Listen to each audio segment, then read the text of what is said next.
अस्सलाम वालेकुम। हजरत उमर ने अमाल का तकर्रुर फरमाया और एक एक से अहद लिया, तुम में से कोई तुर्की घोड़े पर सवार ना होगा, छना हुआ आटा नहीं खाएगा, बारीक लिबास नहीं पहनेगा, अपने दरवाजों पर दरबान नहीं बिठाएगा, हाजतमंदों के लिए दरवाजे हमेशा खुले रखेगा। उमर फारूक अमूर सल्तनत की मुशक्कत में जकड़े एक बार कहीं जा रहे थे। मान आवाज आई, ए उमर, क्या ये मुआहदे तुम्हें अल्लाह के हजूर निजात से हमकिनार कर देंगे? तुम्हें खबर हो कि तुम्हारा आमिल एयाज बिन गनम बारीक लिबास जेब तन करता और दरवाजे पर पहरेदार रखता है। वहीं से पलटे और मोहम्मद बिन मुस्लिम से कहा, जाओ एयाज बिन गनम जिस हाल में हो पकड़ कर ले आओ। मोहम्मद बिन मुस्लिम पहुंचे तो देखा एयाज ने दरवाजे पर दरबान बिठा रखा है, बारीक लिबास पहन रखा है। अमीरुल मोमिनीन की खिदमत में चलने को कहा तो कहने लगे, इजाजत हो तो कबा पहन लूं। मोहम्मद बिन मुस्लिम ने इनकार कर दिया। इसी हाल में उमर के पास पहुंचो।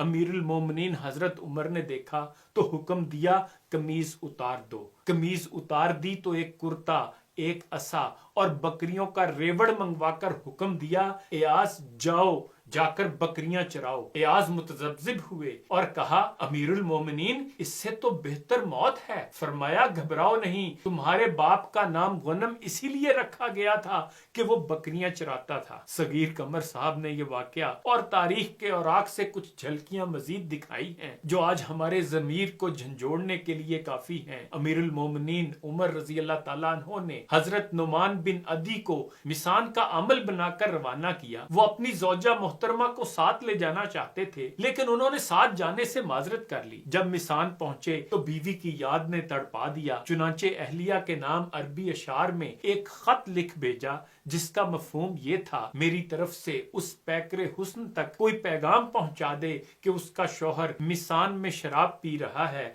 जब मैं चाहता हूँ देहाती मेरे लिए गीत गाते हैं और सितार हर तरह सुर बजाता है। अगर तुम मेरी हम नशी होती तो बड़े प्याले से पिलाती, ना के छोटे प्याले से। शायद अमीरुल मोमिनीन को हमारी मुसाहबत नागवार हो। हजरत उमर को इस खतो किताबत का इल्म हुआ तो आपने नुमान बिन अदी को लिख भेजा, मैंने तुम्हारा आखिरी शेर पढ़ा है। असल में मुझे इस तरह की हम नशीनी पसंद नहीं। मिसान से फौरन लौट आओ। और उसके साथ ही उन्हें माजूल कर दिया। वो मिसान से आए और अर्ज किया, अमीरुल मोमिनीन, खुदा की कसम ये सब कुछ न था, महज चंद अशार मेरी जुबान पर जारी हो गए थे, वरना मैंने कभी शराब नहीं पी। फरमाया, हाँ मेरा भी यही ख्याल है, लेकिन अब तुम कभी मेरे आमिल नहीं बन सकते। अबू मूसा अशारी के मुंशी ने हजरत उमर के नाम एक खत लिखा और उसमें मन अबी मूसा की बजाय खिलाफे कायदा मन अबू मूसा लिख दिया। खत हजरत उमर तक पहुंचा तो उन्होंने देखकर फौरन अबू मूसा को जवाब लिखा और कहा कि जिस वक्त मेरा खत पहुंचे मुंशी को बुलाकर एक कोड़ा मारो और मनसब से अलहदा कर दो। हजरत अली रज़ी अल्लाह ताला अन्हो ने एक मर्तबा अपने एक साथी से पूछा,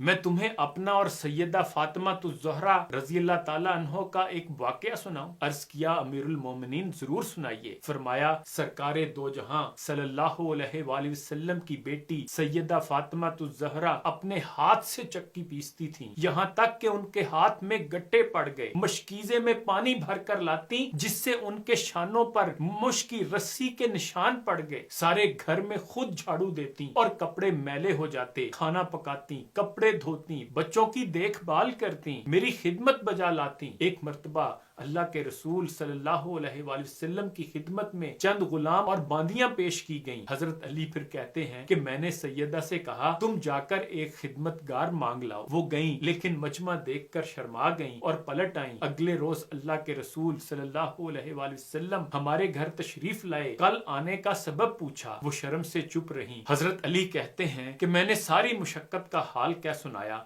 लेकिन फातिमा रज़ी अल्लाह ताला अन्हा ने अर्ज किया, ए अल्लाह के रसूल सल्लल्लाहु अलैहि वसल्लम, मेरे और अली के पास एक ही बिस्तर है और वो भी मेंढे की एक खाल का, जिसे रात बिछाकर सोते और सुबह उस पर घास और दाने डालकर ऊंट को खिलाते हैं। फरमाया, बेटी सब्र कर, अल्लाह के नबी मूसा और उनकी बीवी के पास 10 बरस तक एक ही बिछोना था और वो भी हजरत मूसा का चोगा। और फिर बेटी तकवा इख्तियार करती रही। इन वाकयात के बाद सगीर कमर साहब लिखते हैं कि इधर हमारे मुल्क की कुछ کچھ بیگمات ہیں کہ جن کے آگے پیچھے غلاموں کے جلوس ہیں، جو آزادی چاہتی ہیں، جن کے نصیب میں کبھی آزمائش کی گھڑی نہیں آئی، جن کو مشقت کی ہوا نہ لگی، کس شان بے نیازی کے ساتھ اپنا تعلق ان افتماب منارہ نور سراپا اسلام خواتین سے جوڑتی ہیں، اور کس تجاہل عارفانہ سے اپنا تعلق قرون اولا کے مسلمانوں سے جوڑتی ہیں۔ یہ آزمائش کی اس گھڑی میں پلٹ آئیں کہ ان کی عاقبت کی خیر اسی میں ہے۔ کاش کوئی یہ چند جملے جا کر ان کو بتا دے کہ اللہ کے رسول صلی اللہ علیہ وآلہ وسلم ایک مرتبہ کھڑے ہو گئے اور پکارنے لگے،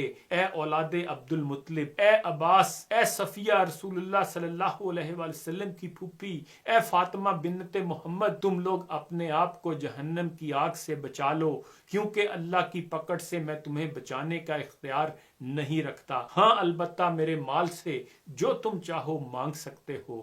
صلی اللہ علیہ وآلہ وسلم۔ انہی گزارشات کے ساتھ اجازت چاہوں گا، اپنا خیال رکھیے گا، اللہ حافظ۔